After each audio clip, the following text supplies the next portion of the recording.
Welcome back to my channel. बात कर रहे हैं लाला जी के ढाबे की, अनीता जी के किचन की, अनीता जी की दुनिया की, बसंती विलेज लाइफ की, यानी कि कुल मिला के अनीता जी की कुनबे की। तो बात यह है कि अभी आप लोगों ने देखा था कि अनीता जी के जो लाला जी के भाई हैं उनकी डेथ हो गई, कुएं में गिरने से हुई थी, कुएं में पैर फिसला था। बहुत लोगों ने इस पर आपत्ति जताई कि वो कुएं में जब इतने दिन से काम चल रहा है, इतने दिन वही काम होता है, तो कैसे पैर फिसल गया। अब कैसे फिसल गया ये हमको तो नहीं पता होगा, हम तो बैठे हैं रिएक्शन देने, दूर से देख रहे हैं वीडियोज, उस पर रिएक्शन दे रहे हैं। आप लोग जिनको ये पूछना है कि कैसे फिसल गया, हम लोग को समझ में नहीं आ रहा है, तो वो उनसे जाके आप लोग डायरेक्ट पूछ सकते हैं, भैया कैसे फिसल गया। वही जवाब दे सकते हैं कि कैसे फिसल गया, हम तो नहीं बता सकते। दूसरी चीज, हम लोग का काम है रिएक्शन देना, अब कैसे और क्यों वो जाने। दूसरी चीज ये हम आपको बता दें कि 7 दिन 8 दिन बसंती जी मिलने नहीं आई थी, वो अपने शोज में बिजी थी। उनको लग रहा होगा कि भैया बाप बड़ा ना भैया, सबसे बड़ा रुपया पैसा है, तो ये रिश्तेदार भी हमको पूछेंगे, पैसा नहीं होगा तो ये रिश्तेदार भी नहीं पूछेंगे। यही बसंती जी भी सोच रही होंगी, तभी उनके व्लॉग्स भी डेली आ रहे हैं कि मुझे पैसा चाहिए, क्योंकि उनको आगे परिवार चलाने के लिए, खर्चा लाने के लिए पैसे चाहिए। अब कुछ लोगों ने इस पर भी हमको कमेंट किया कि वो तो पहले नहीं काम करते थे, लाला जी के जो भाई हैं दीपक जी, वो तो पहले भी इसी से घर चलता था, बसंती जी मेहनत करती थी, तो ये इनका आपस का पर्सनल चीज़ है, नहीं करते थे काम, अच्छे थे बुरे थे, अब वो नहीं है।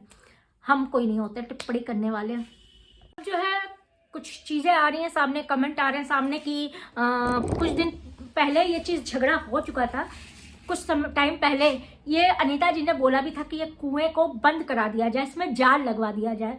तब अनीता जी के जो ससुर थे दादाजी, उन्होंने नहीं करने दिया था, वो काफ़ी ज़्यादा लड़ाई झगड़ा ये सब में टन टन टन टन हुआ था, बहरहाल जाल नहीं लगने दिया गया था। तो लोगों का ये भी कमेंट है कि अगर उस समय जाल लग जाता तो ये आज जो हुआ है या जो दीपक जी की डेथ हुई है ये शायद ना होता।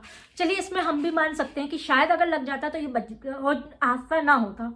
लेकिन वही कहते हैं कि 3 चीज़ें हमने जो सुनी है, छोटे से अपनी मम्मी से सुनी, सबसे सुनी, पुराने लोग कह गए कि 3 चीज़ें हमारे आपके हाथ में नहीं होती है, जन्म मृत्यु विवाह। ये तीनों चीज़ें ऊपर वाले के हाथ में होती हैं, क्यों वही उन्हीं ऊपर वाले की शक्ति का ही, भगवान का ही डिसीजन होता है कि कब कौन पैदा होगा, कब कौन जाएगा, कब किसका विवाह होगा। तो वही चीज़ें हैं कि अब जो होना था, जो लिखा था या जो होना था वो तो हो गया। अब इस पर अगर पहले जाल लग जाता शायद नहीं होता, इसीलिए जाल शायद नहीं लगा कि ऐसा कुछ हादसा जो है इनके परिवार में शायद लिखा था, या कुछ भी आप कह सकते हैं। तो जो हुआ वो बहुत कष्टदायी है, जिसका सब कुछ चला गया उसके दिल से पूछिए। तो बस वही कह सकते हैं कि भगवान उनकी आत्मा को शांति दे, घर परिवार को सब्र दे, सहन शक्ति दे कष्ट झेलने के लिए। और बाकी बातें तो बनती रहेंगी, कमेंट्स आते रहेंगे और इस तरह की चीज़ें भी होती रहेंगी। तो चलिए नेक्स्ट वीडियो पे हम आपसे फिर से मिलते हैं। तब तक के लिए इस वीडियो को लाइक कर दीजिएगा, कमेंट में अपनी राय जरूर बताइएगा कि आप कहाँ तक सहमत है मेरी बातों से। हम अब रेगुलर रिएक्शंस लेके आते रहेंगे, पॉडकास्ट में भी आएंगे, आप लोग को देखना है। देखिए हम प्रेशर डाल रहे हैं, आप लोग को देखना है। चाहे मैं एक दिन में 3 वीडियो लाऊं, चाहे 4 वीडियो लाऊं, 10 नहीं लाऊंगी, मतलब लाऊं, लेकिन आप लोग को देखना है। तो पॉडकास्ट देखा करिएगा, आवाज़ मेरी होती है, तरीका मेरा होता है, सिर्फ उसमें मेरी शक्ल जो बोल रही है वो नहीं होती, फोटो होती है। तो देखा करिएगा, मजा आएगा। पॉडकास्ट भी अब मैं काफ़ी एंटरटेनिंग बनाने लगी हूँ। तो चलिए मिलते हैं आपसे नेक्स्ट वीडियो पे। वीडियो लाइक कर दीजिएगा, चैनल सब्सक्राइब कर दीजिएगा, कमेंट सेक्शन को जरूर यूज़ करिएगा।